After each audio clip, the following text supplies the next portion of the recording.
వార్షికోత్సవం సందర్భంగా Meenakshi test tube baby centre Guntur నందు ఐవీఎఫ్ ట్రీట్మెంట్ పై 40% రాయితీ. నమస్తే అండి. నమస్తే రాధ. భారతి గారు, కొన్ని వీడియోస్ చూస్తూ ఉంటే నాకు విచిత్రం అనిపిస్తుంది అనమాట. అంటే ఆడవాళ్ళ సెక్సువల్ గా ఉంటారు, నా లైఫ్ పార్ట్నర్ ఇలా కొన్ని వింటూ ఉంటా, చూస్తాము. చూసి అదొకైతే అయితే కొంతమందికి పెళ్ళయ్యే పిల్లలు ఉంటారు, ఆ ఆడవాళ్ళు ఇంకో ఆడవాళ్ళతో ఉంటారు. అంటే ఎందుకు వీళ్ళకి అలాంటి థాట్స్ వస్తాయి? ఆల్రెడీ బాగున్న వాళ్ళే కదా. ఫస్ట్ ఆఫ్ ఆల్ వీళ్ళకి ఎందుకు అలాంటి ఆలోచనలు వస్తాయి? మీరు అడిగిన క్వశ్చన్ సెక్షువల్ ఓరియంటేషన్ అంటాం. సెక్షువల్ ఓరియంటేషన్ కి సంబంధించిన క్వశ్చన్. అవును. మనకి యాక్చువల్ గా సెక్స్ అండ్ జెండర్ రెండు పదాలు.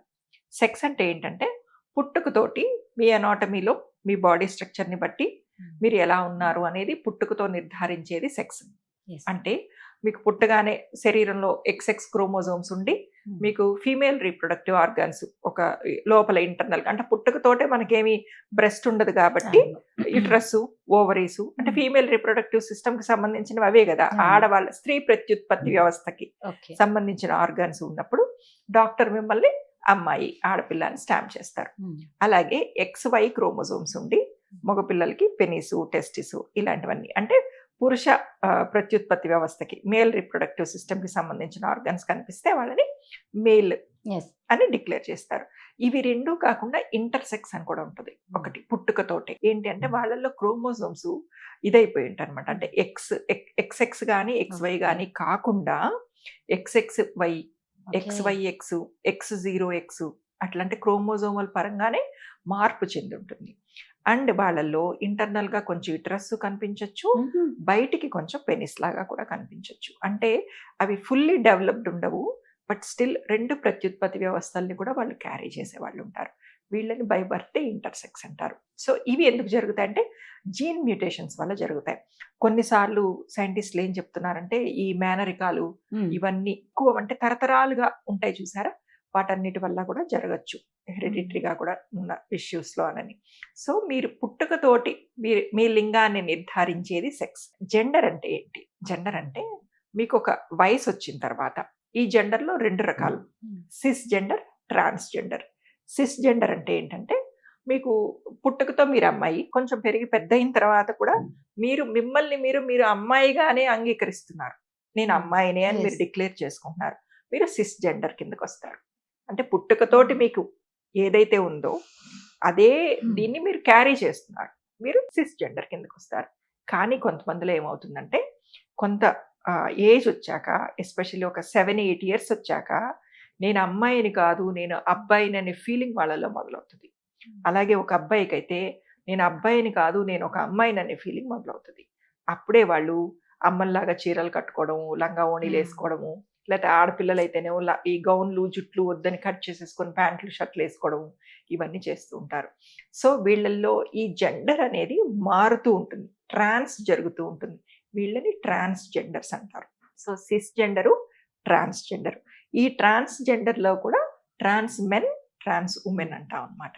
ట్రాన్స్ మెన్ అంటే ఏంటంటే ఆడపిల్ల నెమ్మదిగా అబ్బాయిగా మారిపోవడం, దాన్ని ట్రాన్స్ మెన్ అంటే. మగపిల్లవాడు నెమ్మదిగా ఆడపిల్లగా తను అనుకోవడం, దాన్ని ట్రాన్స్ ఉమెన్ అంటాం. ఇది సెక్స్ అండ్ జెండర్ కి సంబంధించింది. మరి సెక్షువల్ ఓరియంటేషన్ అంటే ఏంటి?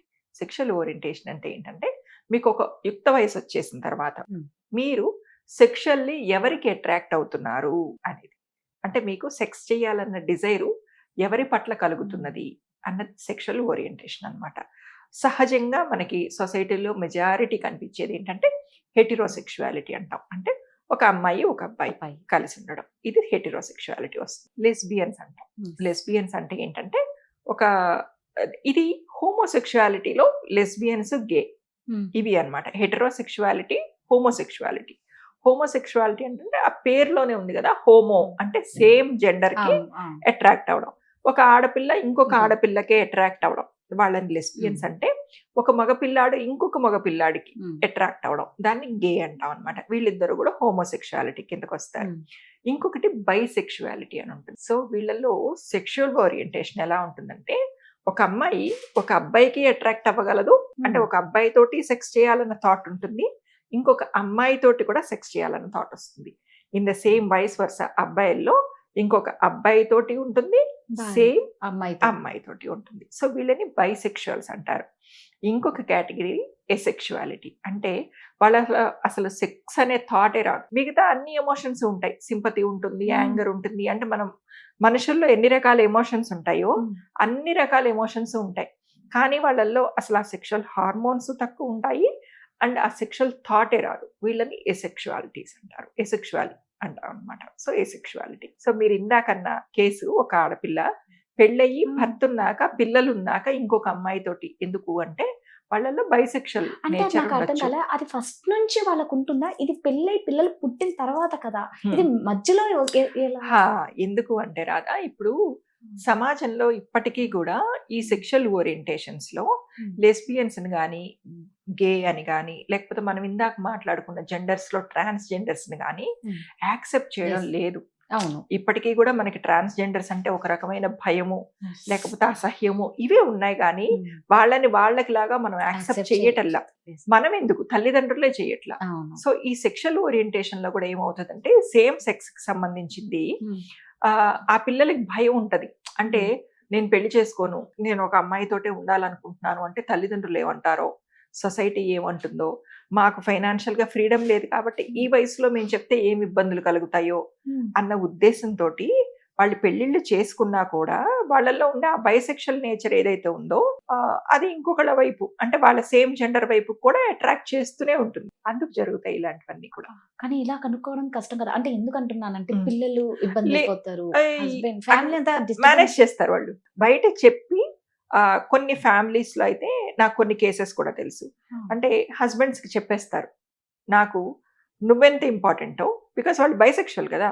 సో భర్తతోటి నువ్వెంత ఇంపార్టెంటో నాకు అట్లాగే ఇంకొక ఆడపిల్లని చూస్తే కూడా నాకు సెక్షువల్ గా అనిపిస్తుంది, డిజైర్ వస్తుంది అనని భర్తతోటి కూడా ఓపెన్ గా చెప్పి భర్తలు కూడా యాక్సెప్ట్ చేసి రెండు రకాల లైఫ్స్ ని లీడ్ చేసే వాళ్ళు ఉన్నారు. అంటే సెక్షువల్ ఓరియంటేషన్ లో ఇది ఎవరి తప్పు కాదు, కాదు. అదే అదే అందుకే వాళ్ళకి అంటున్నా. ఇంటర్నల్ గా జరిగే హార్మోనల్ అదే ఎఫెక్ట్స్.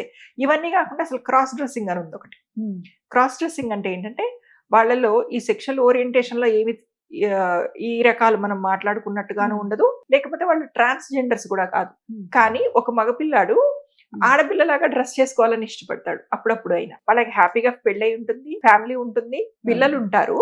కానీ ఎవరికీ తెలియకుండా క్రాస్ డ్రెస్సింగ్ గ్రూప్స్ ఉన్నాయి. మ్మ్. క్రాస్ డ్రెస్సింగ్ గ్రూప్స్ లో, వాట్సాప్ గ్రూప్స్ లో వాళ్ళు అంటే ఎక్కడ వీళ్ళని చక్కగా మనకి ఇప్పుడు పెళ్లిళ్ళకి వాళ్ళకి మేకప్ చేసేవాళ్ళు ఎలా అయితే ఉంటారో క్రాస్ డ్రెస్సింగ్ వాళ్ళకి స్పెషల్ గా మేకప్ చేసే వాళ్ళు ఉంటారు. వాళ్ళ దగ్గర కాస్ట్యూమ్స్ కూడా ఉంటాయి. సో వాళ్ళల్లో వీళ్ళు మెంబర్షిప్ తీసుకుంటారు. తీసుకుని అప్పుడప్పుడు ఫ్యామిలీకి తెలియకుండా వాళ్ళు ఒక నైట్ టైం అట్లా ఆఫీస్ లో పని ఉందనో, లేకపోతే ఫ్యామిలీ ఫ్రెండ్స్ తోటి ఎక్కడికన్నా వెళ్తున్నామనో అలా చెప్పి చక్కగా అక్కడికి వెళ్ళి వాళ్ళు చక్కగా అమ్మాయిలాగా అంతా అలంకరించుకొని చీరలు డ్రెస్ అంతా వేసుకొని ఒక లాంగ్ జర్నీకి, ఒక లాంగ్ డ్రైవ్కి వెళ్ళడమో, లేకపోతే ఒక మాల్కి వెళ్ళి రావడము అట్లా అంతా చేసేసి వస్తారు. చేసి వచ్చాక నార్మల్లీ మళ్ళీ వాళ్ళ కాస్ట్యూమ్ అంతా వాళ్ళకి ఇచ్చేసిన తర్వాత వాళ్ళు తిరిగి ఫ్యామిలీ దగ్గరికి వెళ్తారు. సో వాళ్ళ సెక్షువల్ ఓరియంటేషన్ లో ఎక్కడా తేడా ఉండదు, అదే అదే లేదా వాళ్ళ జెండర్ లో ఎలాంటి తేడా ఉండదు. బట్ వాళ్ళకి Dressing. డ్రెస్సింగ్ అట్లా వేసుకోవడం ఇష్టం. అంటే ఒక మనిషికి, ఒక అబ్బాయికి ఫెమినైన్ ఎనర్జీని రిప్రజెంటేట్ చేసే డ్రెస్సింగ్ చేసుకోవాలని అబ్బాయికి ఉంటుంది. అలాగే కొంతమంది ఆడపిల్లలకి మాస్కులైన్ ఎనర్జీని రిప్రజెంటేట్ చేసే డ్రెస్సింగ్ వేసుకోవాలని ఉంటుంది. సో వాళ్ళకి ఇట్లా బొట్లు, గాజులు, పువ్వులు, లేకపోతే ఇట్లా ఇంత పెద్ద జళ్ళు, చీరలు ఇవన్నీ ఏమి ఇష్టం ఉండవు. సింపుల్ గా ఎప్పుడు చూసినా ఒక ప్యాంట్ షర్ట్ వేసుకొని హెయిర్ కట్ చేసేసుకుని చేతికి ఒక రిస్ట్ వాచ్ పెట్టుకొని బొట్టు కూడా లేకుండా తిరుగుతూ ఉంటారు. సో దాన్ని డ్రెస్సింగ్ ఇదిలోకి వస్తుంది అనమాట, క్రాస్ డ్రెస్సింగ్ అంటారు. ఇవన్నీ కాకుండా లాస్ట్ లో ఇంకోటి ఏముంటుందంటే నాన్ బైనరీ అంటాం. నాన్ బైనరీ అంటే వాళ్ళు ట్రాన్స్జెండర్స్ కాదు, సెక్షువల్ ఓరియంటేషన్స్ లోనూ వాళ్ళలో ఏ మార్పు ఉండదు. వాళ్ళకి అసలు మేము అమ్మాయి కాదు, అబ్బాయి కాదు, మాకు ఏది సంబంధం లేదు, మాకు ఏది వర్తించదు అంటారు. నాన్ బైనరీ అంటే అదే అనమాట. నాన్ మేము అది కాదు, ఇది కాదు, ఎయిదర్ దిస్ ఆర్ దట్ అంటారు. సో ఇన్ని వెరైటీస్ ఉన్నాయి మన ప్రకృతిలో. మనిషిలో ఇన్ని యాంగిల్స్ ఉన్నాయి చూడండి. Yes. అసలు ఎస్. కాకపోతే నెమ్మదిగా సొసైటీ మారుతుంది, వీళ్ళని అడాప్ట్ చేసుకుంటున్నారు. Yes. సో మనలో కూడా మీరు కొంచెం సెలబ్రిటీస్ ని చూస్తే వీళ్ళల్లో కూడా మనకి నేను ఇందాకన్నా సెక్షువల్ ఓరియంటేషన్స్ లో వెరైటీస్ కనిపించి వాళ్ళ ద్వారా కూడా పిల్లల్ని కంటున్న వాళ్ళు ఉన్నారు. అంటే గే అయి కూడా భార్య లేకపోయినా కూడా సెరగసి మదర్ ద్వారా, అంటే మాకు పిల్లలు కావాలి, అదే. సో సెరగసి మదర్ ద్వారా పిల్లలు కనేవాళ్ళు మీరు ఎంతో మందిని చూస్తారు సెలబ్రిటీస్ ఉన్నారు. సో నెమ్మదిగా సొసైటీ అడాప్ట్ చేసుకుంటుంది. అయితే ఏంటంటే ఒక్కటి మనం ఇక్కడ అందరికీ చెప్దాం ఏంటి అంటే, ఇలాంటివి ఏమైనా జరుగుతున్నప్పుడు ఎస్పెషల్లీ ట్రాన్స్జెండర్స్ కోసం నేను పిల్లలందరికీ చెప్తా చూడండి. అంటే వాళ్ళకి ముందు వాళ్ళల్లో ఒక మార్పులు జరగగానే కంగారు పడిపోతారు. కంగారు పడిపోయి వాళ్ళు ఏ చీరో కట్టుకున్న టైంలో అమ్మలు చూసారనుకోండి, లేకపోతే తండ్రులు ఎవరన్నా చూసారనుకోండి, వాళ్ళు ముందు పేరెంట్స్ కూడా అదొక షాక్. ఏంటి నా కొడుకు ఇలా అయిపోయాడు, అరుస్తారు ఫస్ట్. సో అరవడం, గొడవ చేయడం, కొట్టడం, సమాజంలో మమ్మల్ని తలెత్తుకు తిరగనీయకుండా చేసామండము, మిమ్మల్ని మేము అసలు యాక్సెప్ట్ చేయమండము, ఇవన్నీ చేసి పేరెంట్స్ పిల్లల్ని రోడ్ల మీదకి తోసేస్తారు. పిల్లలకు ఏం చేయాలో తెలియదు. ఆ చిన్న పిల్లలకి ఏం చేయాలో తెలియక అదే చీర జాకెట్ తోటి రోడ్డు మీదకి పడిపోయారు అనుకోండి, ఏ రాత్రిపూటో డెఫినెట్ గా ట్రాన్స్జెండర్ కమ్యూనిటీస్ కళ్ళల్లో పడతారు. వీళ్ళు పడ్డప్పుడు ఏం చేస్తారంటే ఆ ట్రాన్స్జెండర్ కమ్యూనిటీస్ తీసుకెళ్ళిపోతారు వాళ్ళతో పాటు. తీసుకెళ్ళిపోయిన తర్వాత వాళ్ళ కమ్యూనిటీ రూల్స్ అండ్ రెగ్యులేషన్స్ ప్రకారం ప్రతి కమ్యూనిటీకి వాళ్ళ ఓన్, మన ఇండియాకి కనుక కాన్స్టిట్యూషన్ ఎట్లా ఉందో ప్రతి ట్రాన్స్జెండర్ కమ్యూనిటీకి వాళ్ళ కాన్స్టిట్యూషన్ ఉంటుంది. వాళ్ళకు ఒక పెద్ద ఉంటారు, వాళ్ళ రూల్స్ అండ్ రెగ్యులేషన్స్ నడుస్తాయి అక్కడ. సో ఆ ట్రాన్స్జెండర్ కమ్యూనిటీలోకి వెళ్ళిన తర్వాత కంపల్సరీ ఇన్ని రోజుల లోపల సర్జరీ చేయించుకుంటేనే కమ్యూనిటీ మిమ్మల్ని అడాప్ట్ చేసుకుని రిజిస్ట్రేషన్ చేసుకుంటది. సో ఏం చేశారంటే పాపం పిల్లలు వాళ్ళకి వేరే దారి లేదు, తిరిగి ఇంటికి వెళ్ళడానికి లేదు. సో పాపం వాళ్ళ కమ్యూనిటీ రూల్స్ని బేస్ చేసుకుని పినెక్టమీ లాంటివి చేయించేసుకొని అన్నీ అయిపోయి కొన్ని సంవత్సరాల తర్వాత వాళ్ళు రిపెంట్ అవుతారు. ఏంటి అంటే వాళ్ళల్లో జరుగుతున్నది క్రాస్ డ్రెస్సింగ్ కానీ ట్రాన్స్జెండర్ కాదు. ఇలాంటి కన్ఫ్యూజన్స్ వచ్చినప్పుడు పాపం వాళ్ళ లైఫ్ తిరిగి సర్జరీ కూడా అయిపోయిన తర్వాత ఏం చేయగలుగుతారు? సో అందరికి మనం పేరెంట్స్ కి, పిల్లలకి అందరికీ రిక్వెస్ట్ చేద్దాం ఏంటి అంటే, ఇలాంటి మార్పులు ఏమన్నా జరిగితే తల్లిదండ్రులు పిల్లల్ని రోడ్ల పాలు చేయొద్దు. పిల్లలు తొందరపడి సర్జరీలు లాంటివి చేయించేసుకుని రిపెంట్ అవ్వకుండా చేయాల్సింది ఏంటంటే, ఒక సైకాలజిస్ట్ ని కానీ ఒక కౌన్సిలర్ ని కానీ కలిస్తే తల్లిదండ్రులకి అలాంటి పిల్లల్ని ఎలా అడాప్ట్ చేసుకోవాలో చెప్తారు. పిల్లలకి ఉన్న కన్ఫ్యూజన్ ని పోగొడతారు. మీరు నిజంగానే ట్రాన్స్జెండర్ కేటగిరీలోకి వస్తున్నారా, లేకపోతే ఈ క్రాస్ డ్రెస్సింగ్ కేటగిరీలోకి వస్తున్నారా, లేకపోతే మీలో ఈ సెక్షువల్ ఓరియంటేషన్స్ లో ఏమైనా మార్పులు వస్తున్నాయా అన్నది వాళ్ళు ఆ టెక్నాలజీ అండ్ టెర్మినాలజీని ప్రాపర్ గా మీకు అర్థమయ్యేలాగా చెప్పి మీకు కొంత టైం ఇస్తారు ఆలోచించుకోవడానికి. ఈ లోపల ఆ పిల్లల్ని ఉంచుకోవడానికి పేరెంట్స్ కౌన్సిల్ చేస్తారు. సో తొందరపడిపోయి పిల్లల్ని అనాథలు చేసేయద్దు. పిల్లలు కూడా సర్జరీలు చేయించేసుకుని చేసిన పాపం వాళ్ళ ఆ మిస్టేక్ ని మళ్ళీ తిరిగి సరిదిద్దుకోలేక జీవితం పాడు చేసుకోవద్దు. సో ఇట్లాంటివి ఏమైనా జరిగినప్పుడు కౌన్సిలర్స్ ని కలపాలి, కంపల్సరీ కలవండి. ఇలాంటి వాళ్ళు ఉన్నారు, ఖచ్చితంగా కౌన్సిలింగ్. ఎస్పెషల్లీ ట్రాన్స్జెండర్స్ కే కౌన్సిల్ చేసే కౌన్సిలర్స్ కూడా ఉంటారు. ఎవరిని అప్రోచ్ అయినా వాళ్ళ వల్ల కాకపోతే ప్రాపర్ గా ట్రాన్స్జెండర్ కమ్యూనిటీకి కౌన్సిల్ చేస్తున్న కౌన్సిలర్స్ కైనా మేము అటాచ్ చేస్తాం.